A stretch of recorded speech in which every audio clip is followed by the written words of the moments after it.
Mrs. Kyndley's Christmas.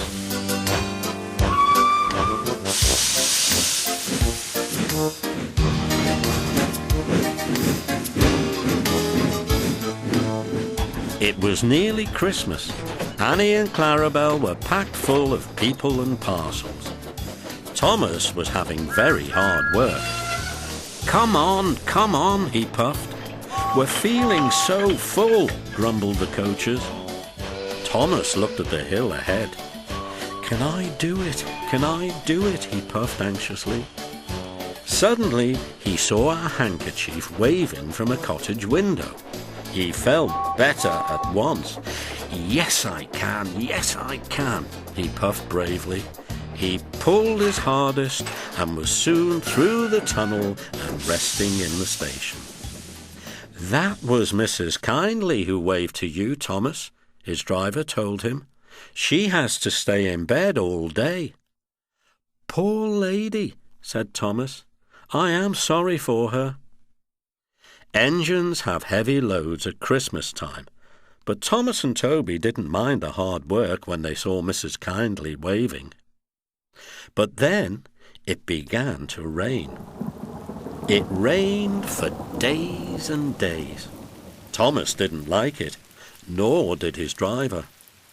Off we go, Thomas, he would say. Pull hard and get home quickly.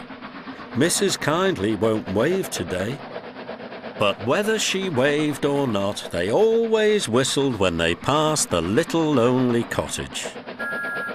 Its white walls stood out against the dark background of the hills.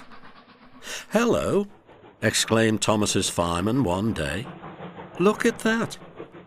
The driver came across the cab. Something's wrong there, he said. Hanging, flapping and bedraggled from a window of the cottage was something that looked like a large red flag. Mrs. Kyndley needs help, I expect, said the driver, and put on the brakes. Thomas gently stopped.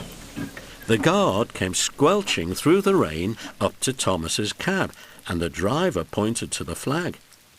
See if a doctor's on the train and ask him to go to the cottage.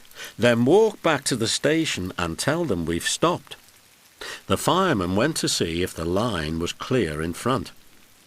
2 passengers left the train and climbed to the cottage. Then the fireman returned.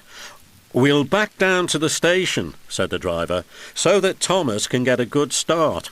We shan't get up the hill, the fireman answered. Come and see what's happened. They walked along the line round the bend. Jiminy Christmas, exclaimed the driver. Go back to the train. I'm going to the cottage. He found the doctor with Mrs. Kyndley. Silly of me to faint, she said. You saw the red dressing gown. You're all safe? Asked Mrs. Kyndley. Yes, smiled the driver. I've come to thank you. There was a landslide in the cutting, Doctor, and Mrs. Kyndley saw it from her window and stopped us. She saved our lives. God bless you, ma'am, said the driver, and tiptoed from the room. They cleared the line by Christmas Day, and the sun shone as a special train puffed up from the junction. First came Toby, then Thomas with Annie and Clarabel, and last of all, but very pleased at being allowed to come, was Henrietta.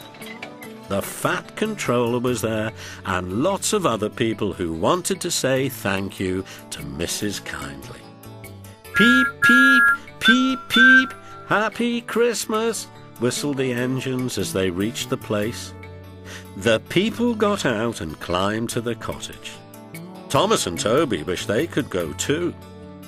Mrs. Kyndley's husband met them at the door. The Fat Controller, Thomas's driver, fireman and guard went upstairs, while the others stood in the sunshine below the window. The driver gave her a new dressing gown to replace the one spoiled by the rain.